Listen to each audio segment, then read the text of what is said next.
Bonjour, bonjour. On attend un petit peu quelques minutes que les retardataires arrivent, si vous voulez bien. Bonjour Gilbert, bonjour Catherine.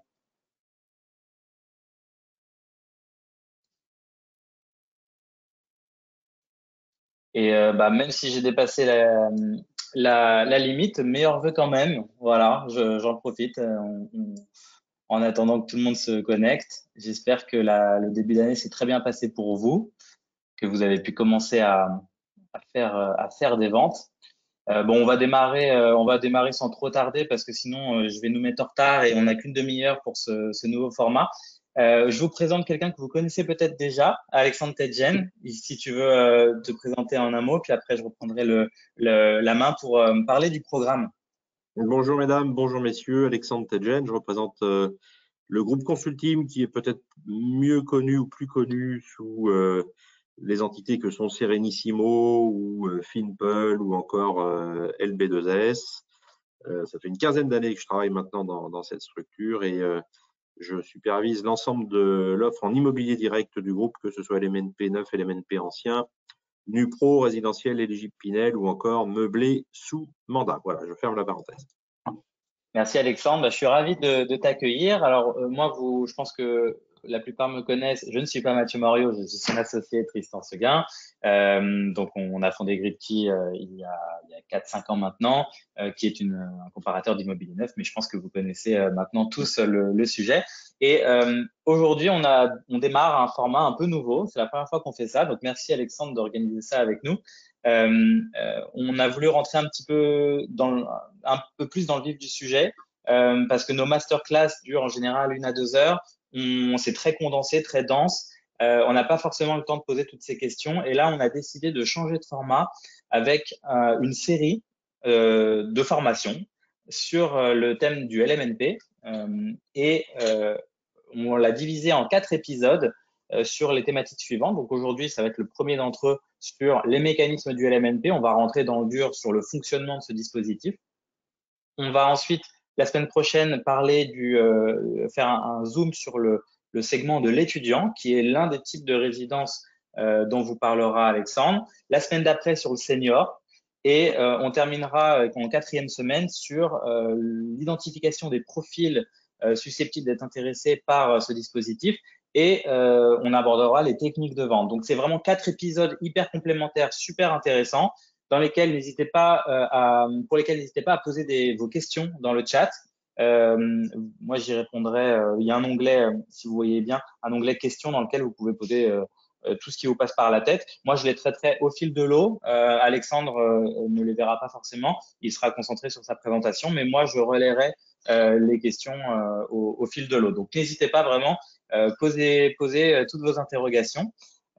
Et donc aujourd'hui, premier épisode, voilà, on démarre 2024 en sachant que c'est la dernière ligne droite pour vendre du Pinel. Nous, chez Gripkey, on est convaincus depuis des années. Tu m'entends pas? Tu m'entends pas? Est-ce que vous m'entendez? Écoute, ça a coupé quelques instants et là, c'est Ça a par coupé quelques intermittence. instants? Ok. Est-ce que vous m'entendez bien? Bon, on va continuer comme ça. Est-ce que la qualité du son est revenue, Alexandre? Ouais, c'est revenu? C'est bon, ouais. Ok. Oui, donc je disais, dernière ligne droite pour vendre du Pinel, mais nous, on est convaincus chez Gripkey depuis plusieurs années, et je pense que vous le savez, puisqu'on a multiplié les masterclass sur le thème du LMNP, du meublé. On y croit vraiment beaucoup à ce dispositif. Et donc, c'est pour ça qu'on a décidé de faire cette masterclass avec Alexandre. Je vais te laisser la main pour qu'on puisse rentrer dans le vif du sujet et vous apprendre ou perfectionner votre savoir-faire sur le meublé. Je te laisse la main, Alexandre. Merci Tristan. Du coup, je le mets en grand écran. Juste me confirmer que c'est bon pour tout le monde. Alors, pour l'instant, non. Pour l'instant, tu n'as pas partagé ton écran, je pense. Voilà, c'est bon, c'est parfait.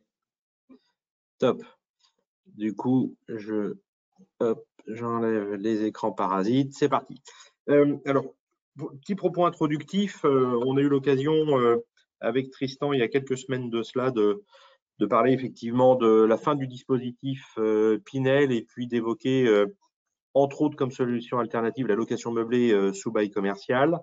À travers ces 4 webinaires d'une demi-heure, on va revenir un petit peu plus dans le détail s'agissant de ce qu'est la location meublée non professionnelle sous bail commercial en résidence-service. Donc, ce sont plutôt des modules qui ont vocation à s'adresser à des professionnels du patrimoine qui ne connaissent pas la location meublée ou qui ont commencé, entre guillemets, à s'y intéresser, mais aimeraient effectivement franchir le pas au titre de 2024 et s'en servir comme réelle solution alternative au dispositif Pinel. L'idée n'étant pas de dire c'est mieux, c'est moins bien que le Pinel, c'est mieux, c'est moins bien que meublé sous mandat de gestion ou autre dispositif, mais vraiment faire un focus sur ce qu'est la location meublée sous bail commercial.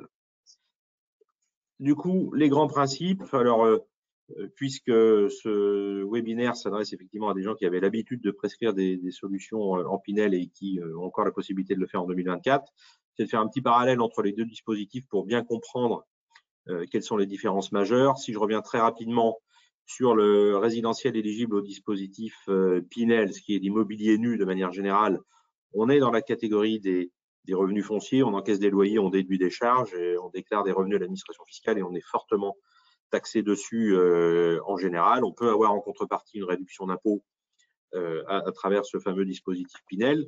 Quand on fait de la location meublée en résidence-service ou hors résidence-service, mais ce qui va nous intéresser, nous, ce sont les résidences-services, résidences pour étudiants, pour seniors, de tourisme de loisirs ou tourisme d'affaires, voire résidence médicalisée.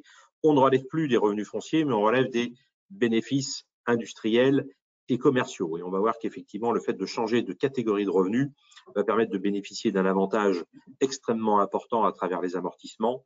Et j'y reviendrai dans quelques instants pour illustrer mon propos.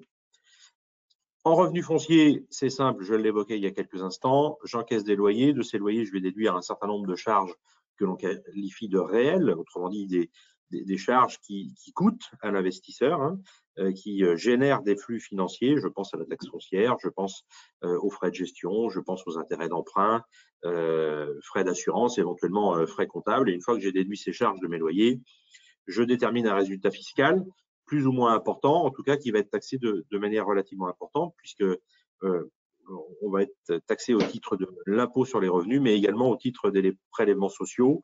Il n'est pas rare, compte tenu des profils d'investisseurs, d'avoir des niveaux de taxation qui sont proches des 50% s'agissant du résultat fiscal déclaré.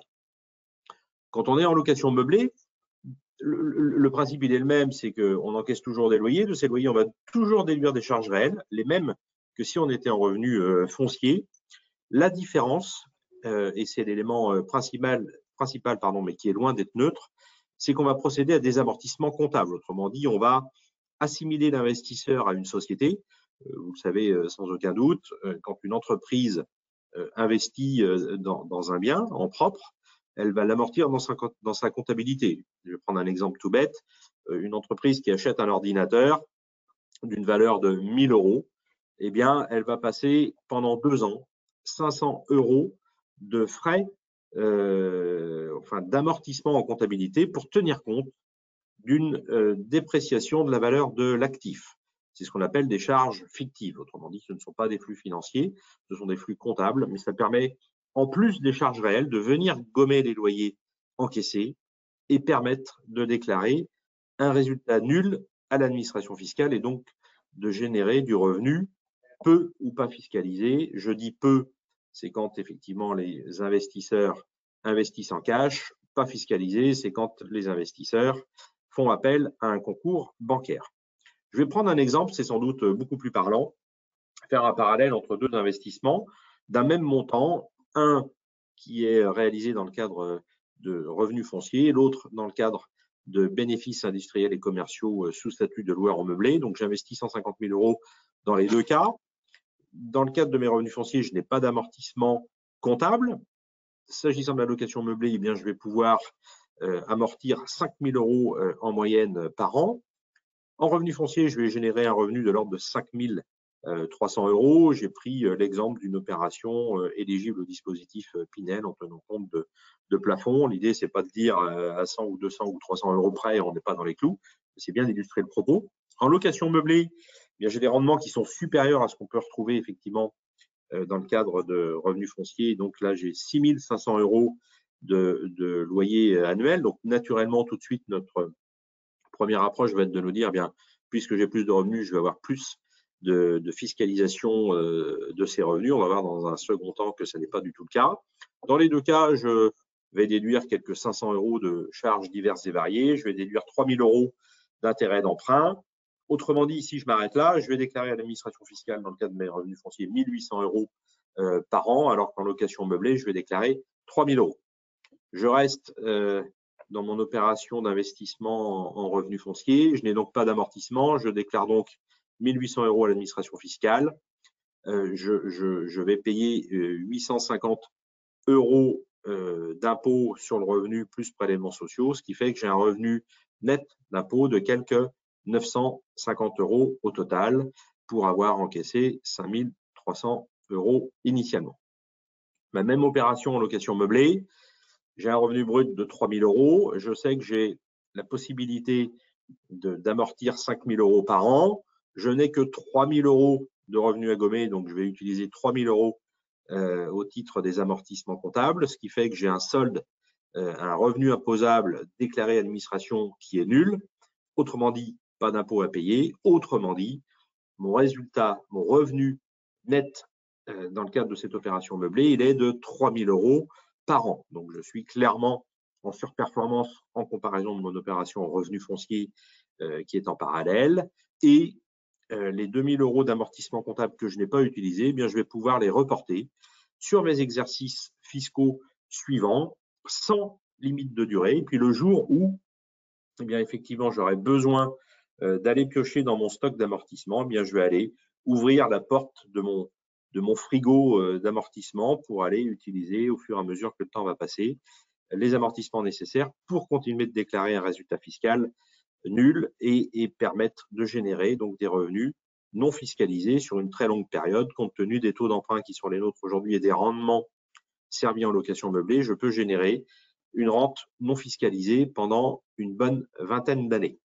Alors, pour les puristes que vous êtes, vous pouvez ajouter la défiscalisation au titre du dispositif Pinel dont pourraient bénéficier vos clients. Vous pouvez faire une projection à horizon 9 ans, 12 ans. La surperformance financière et fiscale du meublé fait que les investisseurs ont tout intérêt effectivement à partir sur cette formule d'investissement. Ça nécessite de faire une croix sur l'action directe sur l'impôt sur le revenu tous les ans, mais en termes de flux financiers et finalement de TRI, au terme de l'opération, la location meublée est souvent beaucoup plus performante.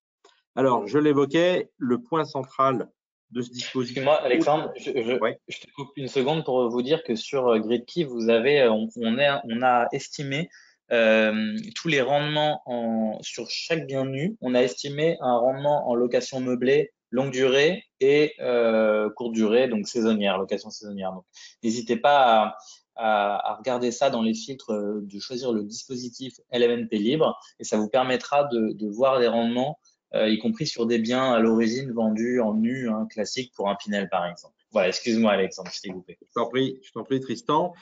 Si on s'intéresse un petit peu plus dans le détail aux amortissements, on amortit deux postes quand on investit en location meublée. On amortit à la fois le mobilier et l'immobilier. Alors, le mobilier, on l'amortit en moyenne sur 7 ans. Alors, pourquoi je dis en moyenne? Parce qu'il y a des comptables qui veulent l'amortir sur 6 ans, d'autres sur 8 ou 9 ans, mais en général, on l'amortit sur 7 ans. Et donc, 100% de mon prix mobilier amorti sur 7 ans, ça fait un peu plus de 14% d'amortissement au titre du mobilier tous les ans. Et mon immobilier, et je dis bien l'immobilier, donc c'est toute la partie construite sur le terrain. Autrement dit, on retire la valeur du foncier quand on amortit, et ça c'est l'expert comptable qui s'en occupe. Eh bien, mon immobilier, je vais l'amortir en moyenne sur 30 ans. Pourquoi là aussi je dis en moyenne? Parce qu'encore une fois, on est là pour évoquer les grands principes de la location meublée et des amortissements et non pas rentrer dans le détail. Parce que si on devait rentrer dans le détail, on s'intéresserait à ce qu'on appelle l'amortissement par composante. effectivement, suivant qu'on est sur le gros œuvre ou sur les installations électriques, on ne va pas amortir sur la même durée, ni pour le même pourcentage, mais en moyenne, ce qu'il faut retenir, c'est que ça représente sensiblement un peu plus de 3% d'amortissement par an. Donc, si je reprends mon exemple de tout à l'heure, de 150 000 euros effectivement investis, qui génère 6 300 euros de loyer par an, mon mobilier dans mon investissement représente un coût de 7 000 euros hors taxe. Alors, on parle en hors taxe parce que quasiment 100% des investisseurs récupèrent la TVA immobilière, mais ça, c'est un sujet qu'on pourrait être amené à évoquer ultérieurement, ce qui représente un amortissement sur 7 ans de 1 000 euros par an. Mon immobilier, il a une valeur de 150 000 euros, moins mon mobilier, moins la valeur du foncier. Autrement dit, il a une valorisation à hauteur de 128 700 euros, ce qui va me permettre d'amortir un peu plus de 4 000 euros en moyenne par an. Autrement dit, de mes 6 300 euros de loyer, je déduis mes 1 000 euros d'amortissement au titre du mobilier, mes 4 285 euros au titre de l'immobilier, et je constate que je n'ai que 1 015 euros de potentiellement taxables avant déduction de mes frais réels. Donc, effectivement, quand on enlève de ça la taxe foncière, quand on enlève de cela, comment dirais-je, les frais de gestion ou les frais comptables, les intérêts d'emprunt, l'assurance propriétaire non occupant, eh bien, on constate tout de suite, très rapidement, qu'effectivement, on va gommer 100% des revenus générés par cette opération. Et donc, ça permet non pas de bénéficier d'une réduction d'impôt, d'une action directe sur l'impôt sur le revenu, mais ça permet de générer de nouveaux revenus non fiscalisés sur du très long terme. Et quand on connaît la fiscalité des revenus du patrimoine immobilier en France, c'est effectivement très appréciable de pouvoir générer une rente non fiscalisée sur le long terme. Alors, les amortissements, on l'a schématisé de la manière suivante. Si nos charges réelles, autrement dit intérêts d'emprunt, taxes foncières et autres, sont supérieures ou égales au loyer, on n'utilise aucun amortissement puisque notre résultat comptable, notre résultat fiscal, il est nul. Autrement dit, je vais mettre 100% des amortissements en stock et puis je viendrai ouvrir la porte de mes stocks dans quelques années quand j'en aurai besoin. Si en revanche, mes charges réelles sont inférieures au loyer, eh bien, mon revenu locatif, il est bénéficiaire et auquel cas, je vais aller utiliser des amortissements, c'est ce qu'on a vu tout à l'heure dans notre exemple, pour générer un revenu fiscal égal à 0. Et donc, tout ça, encore une fois, on va le multiplier sur X années et tout ça, ça va dépendre, oui, du niveau de rendement du support choisi par votre investisseur, également de la solution de financement. Est-ce que c'est un crédit à 100%? Est-ce que c'est un crédit partiel? Est-ce que c'est 100% d'apport en cash?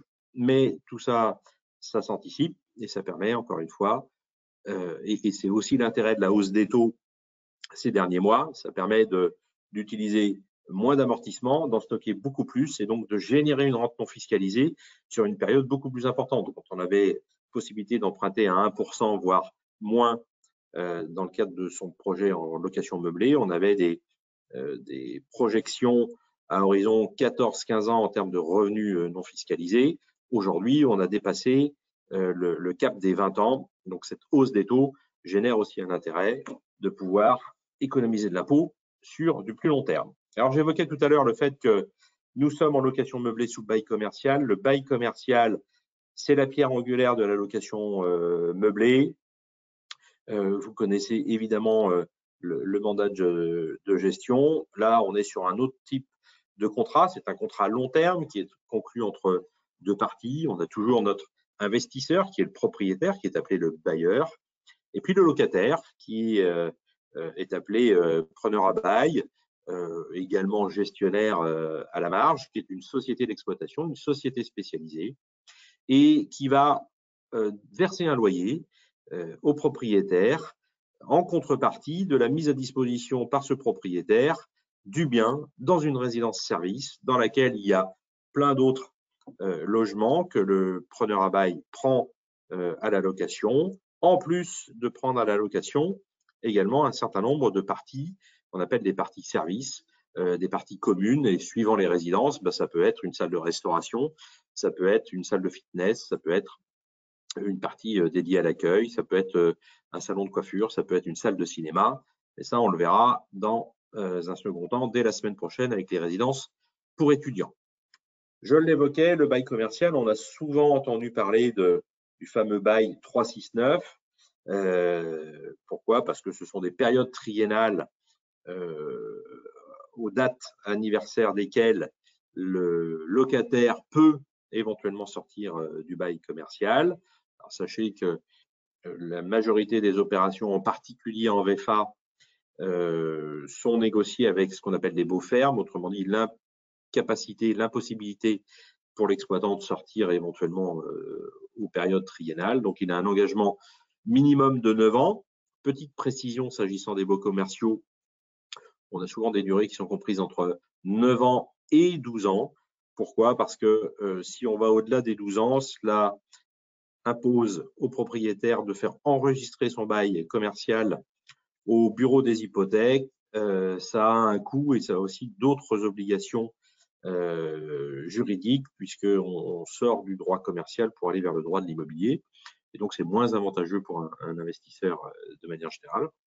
Donc, un contrat, effectivement, lisible sur le long terme, lisible en termes de flux financiers, puisque ce contrat dispose de la répartition des charges. Autrement dit, ce contrat indique qui va prendre en charge le petit entretien, les petites réparations, les grosses réparations, qui va prendre en charge les éventuelles mises aux normes pendant toute la durée du contrat. C'est un contrat qui est extrêmement lisible pour l'investisseur compte tenu de cette répartition des charges, qui apporte de la profondeur puisqu'il est conclu pour une période minimum de 9 ans et qui présente aussi un avantage certain en comparaison du mandat de gestion, c'est qu'il n'y a pas de vacances locatives.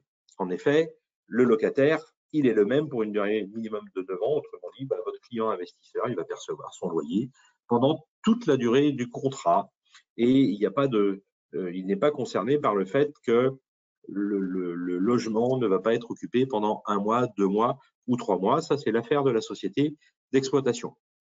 Ce contrat, il est renouvelable, autrement dit, quand il arrive à échéance, eh bien, aussi bien le propriétaire que le locataire peuvent proposer un renouvellement de ce contrat de nouveau pour une période de 9 ans minimum. Et donc, on peut trouver effectivement des biens sur le marché de la location meublée, je pense particulièrement au marché de l'ancien, des biens pour lesquels eh bien, il y a déjà eu 1, 2, 3, voire 4 baux renouvelés. Et on souligne bien là la lisibilité sur le long terme qu'offre le contrat de bail commercial.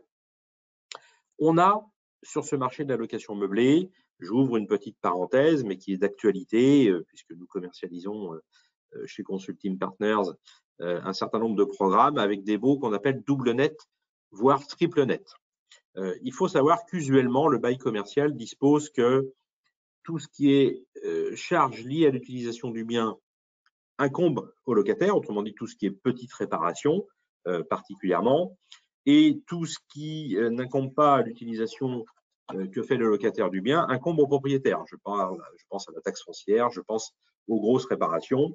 Eh bien, sur un certain nombre d'opérations, en tout cas auprès de Consulteam, on négocie ce qu'on appelle des baux double net, voire triple net. Quand on est sur des baux double net, eh bien, en général, les charges de copropriété non récupérables sont à la charge du locataire et, dans un certain nombre de cas, les grosses réparations aussi.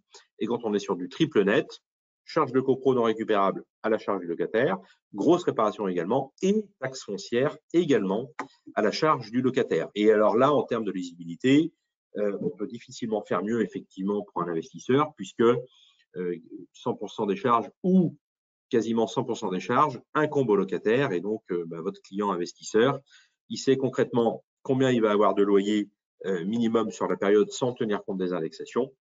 Il maîtrise surtout son poste de charge, puisqu'en dehors de l'assurance propriétaire non occupant et en dehors de son coût de crédit, eh bien, il n'aura pas d'autres charges, si ce n'est éventuellement les frais du comptable. Mais du coup, ça permet effectivement de conforter la décision d'investissement de vos clients à travers cette répartition de charges. Alors, le bail commercial, pour celles et ceux qui ne connaîtraient pas, il fixe un certain nombre d'éléments, entre autres le niveau de loyer qui va être versé par l'exploitant à votre client investisseur. En général, c'est le loyer minimum. Pourquoi? Parce que ce loyer, il est indexé dans le temps et les indexations sont plutôt à la hausse depuis toujours, donc il n'y a pas de raison pour que ça ne soit pas le cas. Il indique également ce bail commercial, les modalités de paiement de ce loyer. Ça peut être mensuel, trimestriel, semestriel ou annuel. La plupart du temps, c'est trimestriel, donc effectivement, en fonction des modalités de versement, ça permet aussi de déterminer le montage financier avec la banque, avec un éventuel report d'échéance, ou alors une échéance qui n'est pas mensuelle, mais qui peut être négociée de manière semestrielle ou annuelle. On indique également les conditions de révision du loyer, autrement dit, on détermine l'indice de révision des loyers, soit l'ILC, soit l'IRL, soit éventuellement ce qu'on appelle le PPHPA, le prix de prestation d'hébergement des personnes âgées quand on est sur la résidence médicalisée. Les modalités d'indexation, est-ce que c'est tous les ans, est-ce que c'est au 1er janvier, est-ce que c'est la date anniversaire, est-ce que c'est limité, autrement dit, est-ce que c'est capé ou non. Et puis, on indique aussi la répartition des charges et, la plupart du temps, les modalités de renouvellement du mobilier, puisque si on est loueur en meublé, et comme on l'a vu tout à l'heure, l'investisseur achète du mobilier, eh bien, dans le temps, il peut être amené à renouveler ce mobilier. Et la plupart du temps, c'est indiqué dans les baux commerciaux. Enfin, et ce sera le mot de la fin, sauf à ce que vous ayez des questions auxquelles on répondra bien volontiers avec Tristan, l'avantage de se positionner en tant que loueur en meublé non professionnel, c'est qu'on va bénéficier d'un statut qui existe depuis plus de 50 ans, qui, quand bien même on entend parler d'un certain nombre d'actualités, elles ne concernent que les locations courte durée de type Airbnb, auxquelles le législateur s'attaque régulièrement et de plus en plus, pour des raisons évidentes, c'est que ça mobilise de potentielles résidences principales, en tout cas ce qui pourrait servir de résidence principale dans un contexte où on manque de logements. Donc, on bénéficie d'un statut sur lequel on a énormément de recul, on bénéficie d'une fiscalité qui est extrêmement avantageuse du fait effectivement de ces amortissements comptables, puisqu'on fonctionne comme une entreprise. On bénéficie d'une visibilité long terme, c'est ce que j'évoquais tout à l'heure, du fait de la durée du contrat de location qui est d'à minima 9 ans, de 2, parce que ce contrat est renouvelable, et de 3, on maîtrise effectivement la lisibilité de son investissement à travers la répartition des charges, donc on maîtrise beaucoup mieux effectivement les flux financiers. On ne se pose pas la question de savoir si on va avoir un locataire, si entre deux locataires on va percevoir ses loyers ou non, puisque on contractualise directement avec une société d'exploitation sans vacances locatives. Et puis on va prendre position sur des marchés dont on entend régulièrement parler, qui sont des marchés porteurs. Porteurs pourquoi? Parce qu'on a de la croissance démographique, parce qu'on est confronté à une problématique de logement du senior de manière générale, qu'on soit sur du senior autonome ou sur du senior dépendant, parce qu'on s'appuie sur des données démographiques, on est capable de faire des projections et on sait qu'il y a des besoins qui sont identifiés. On entend parler tous les jours effectivement du manque de logement en France, et ce manque de logement, il s'adresse à toutes les catégories. On manque aujourd'hui de logements pour héberger les étudiants, et ça sera l'objet de la session de la semaine prochaine. On manque de logements pour accueillir les seniors dépendants et autonomes. Et pour le coup, ça, Alexandre, je me permets d'insister, ce qui est de bon augure, c'est que le gouvernement, qui n'est pas tendre avec l'immobilier, vous le savez bien, a pour le coup dit plusieurs fois qu'il y avait ce manque de résidences étudiantes et seniors et qu'il fallait travailler là-dessus. Elisabeth Borne avait même annoncé un certain nombre de résidences à construire pour 2024. Je n'ai plus le chiffre en tête, mais en tout cas, il semblerait que on ait le gouvernement avec nous sur ce sujet-là. Oui, mais les gouvernements se succèdent et ils ont tous ça en tête parce que c'est une problématique de société qu'on ne peut clairement pas nier et qui ne vient pas concurrencer la problématique que l'on connaît à travers à travers ce qu'on appelle le Airbnb de manière générale. Ça ne vient pas concurrencer l'habitat traditionnel. Ce sont des demandes qui sont formulées la plupart du temps par les municipalités. Pour plein de raisons qu'on pourra évoquer dans un second temps. Mais en tout cas, ce sont effectivement des marchés sur lesquels on est en déficit de logement depuis longtemps. Si on doit parler du tourisme, on est la première destination touristique mondiale depuis longtemps et sans aucun doute pour encore longtemps du fait d'atouts qui sont associés au territoire France. On est un pôle central européen mais également mondial en termes d'économie et donc ça nécessite aussi de pouvoir créer des résidences dédiées aux professionnels qui sont en mobilité. Et il y a un constat qui est partagé par tout le monde, c'est que nous sommes aujourd'hui incapables de satisfaire aux besoins existants et compte tenu de ce que l'on fait et surtout de ce que l'on ne fait pas depuis des années, on est incapable d'apporter des solutions à moyen, long terme à tous ces besoins en hébergement, quelles que soient les catégories. Donc, oui, on a une visibilité, oui, on est porté par une fiscalité extrêmement avantageuse, et oui, on bénéficie d'un cadre locatif extrêmement pertinent. J'aurais tendance à dire que pour les professionnels qui ne faisaient jusqu'ici que du Pinel ou ne présentaient que des solutions défiscalisantes avec une action directe sur l'impôt, le plus dur, ça va être de préconiser aux investisseurs non plus de réduire leur impôt, mais de générer une nouvelle rente non fiscalisée et de vendre l'économie d'impôt réalisée à travers ce dispositif de location meublée plus la récupération de TVA comme de la réduction d'impôt. Voilà.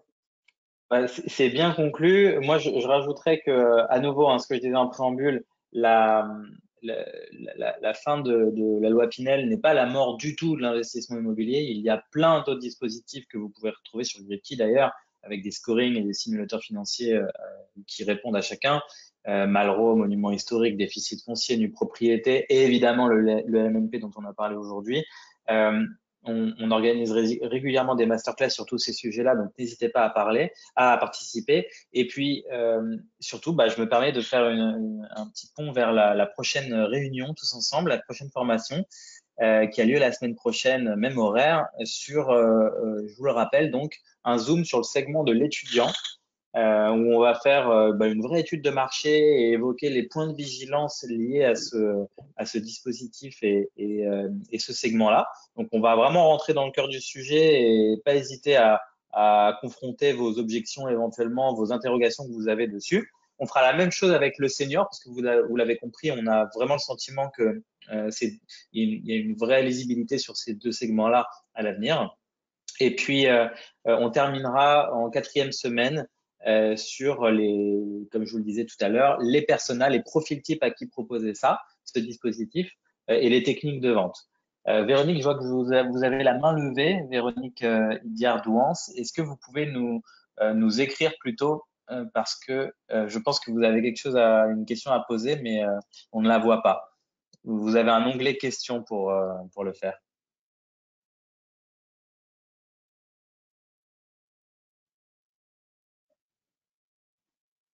Est-ce que vous le voyez? Ou sinon, vous avez le chat aussi pour échanger.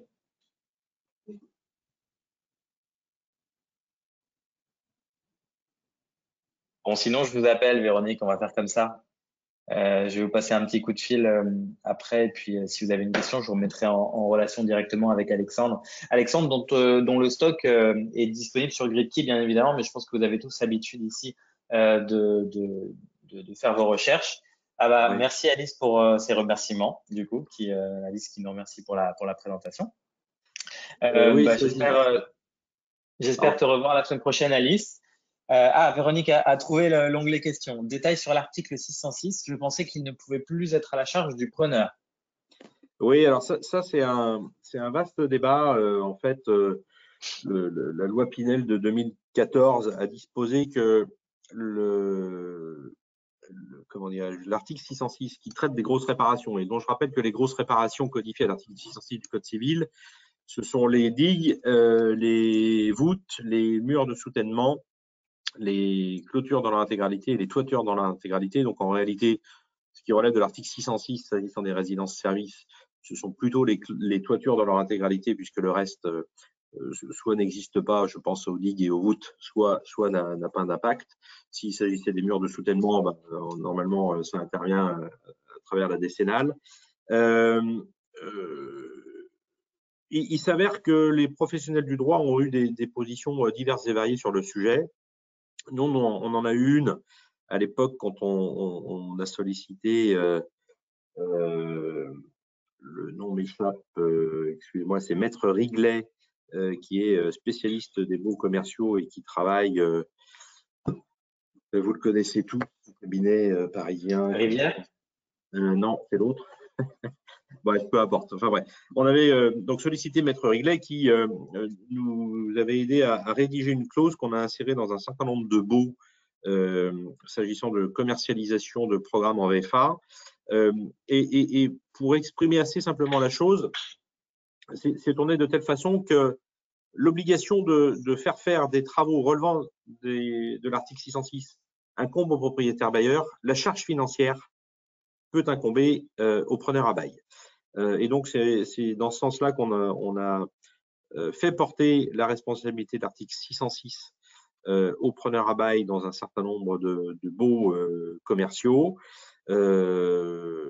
Preneurs à bail qui, au demeurant, l'ont accepté, hein, ce n'était pas imposé. Et pour certains d'entre eux, c'était même une demande de leur part que de pouvoir assumer les travaux de l'article 606 pour deux raisons. D'une, les exploitants savent que c'est un épiphénomène qui intervient très rarement, pour ne pas dire jamais dans un certain nombre de cas, et surtout des exploitants qui ne veulent pas être dépendants du vote en assemblée générale des copropriétaires pour pouvoir réaliser ces travaux. Je prends l'exemple, par exemple, plus particulièrement des EHPAD, parce qu'en fait, ça concerne majoritairement les EHPAD. Les exploitants d'EHPAD bénéficient d'autorisations d'exploitation qui sont délivrées par les agences régionales de santé pour une période déterminée. Et les EHPAD sont contrôlés régulièrement, entre autres par les ARS, pour le maintien de ces autorisations. Les exploitants d'EHPAD prennent facilement en charge les travaux relevant de l'article 606 parce qu'ils partent du principe que si ces travaux incombaient aux propriétaires bailleurs, ceux-ci, pour des raisons obscures, mais surtout liées à de l'incompréhension et à des économies, pourraient ne pas voter en assemblée générale les travaux relevant de l'article 606 et cela pourrait mettre en péril l'exploitation. Pourquoi? Parce que l'ARS pourrait demander effectivement des travaux relevant de l'article 606. Si les propriétaires s'y refusent, bien les ARS pourraient suspendre les autorisations délivrées aux exploitants. Donc, les exploitants d'EHPAD depuis 2014, dans la majorité des cas, et les exploitants d'EHPAD qui font également du senior le font assez facilement, prennent en charge des travaux relevant de l'article 606 pour éviter d'être dépendants comment dirais-je, du vote des copropriétaires en assemblée générale, sachant que depuis 2014, ça fait bientôt 10 ans, hein, puisque ça a été promulgué en juillet de mémoire, depuis 2014, on n'a eu aucune jurisprudence qui est allée à l'encontre de cette rédaction de la prise en charge du 606 par le locataire. Je ferme cette Véronique demande si en plus de la toiture, il n'y a pas le ravalement de façade. Alors le ravalement de façade, là on rentre dans des considérations qui sont un peu techniques. En fait, le ravalement de façade, quand il est demandé par la municipalité qui l'impose, ça relève de l'article 606, et quand c'est une décision des copropriétaires, ça ne l'est pas. Ok. Sachant que, si vous avez... dernière précision, faut démystifier cette notion d'article 606 et de gros travaux parce que on s'en fait tout un monde. Ça peut être très impactant quand on est propriétaire de sa résidence principale ou de sa résidence secondaire et que c'est une maison et qu'on doit en assumer seul la charge. Je vous rappelle quand même qu'on est en copropriété avec une moyenne d'une centaine de lots par résidence. Et quand on parle de la toiture, il n'y a qu'une toiture pour l'ensemble des lots, sachant qu'on est sur une copropriété verticale et qu'en réalité, l'impact que ça peut avoir financièrement, rapporté au millième détenu par les copropriétaires, c'est epsilon. Je me suis amusé à faire des calculs. J'estime que ça coûte en moyenne 1,80 € par mois sur une période de 30 ans. Voilà le coût réel de changer l'intégralité d'une toiture. Voilà. Et donc, ravalement de façade, c'est le même sujet. Ok. Merci beaucoup. Véronique te remercie également dans le chat. Et écoutez, je vous souhaite une très bonne fin de matinée, un bon appétit. Puis on se dit à la semaine prochaine, même heure, même endroit, avec grand Merci à toutes plaisir. et tous pour votre Merci Alexandre. participation. Merci Tristan. Au revoir. Salut.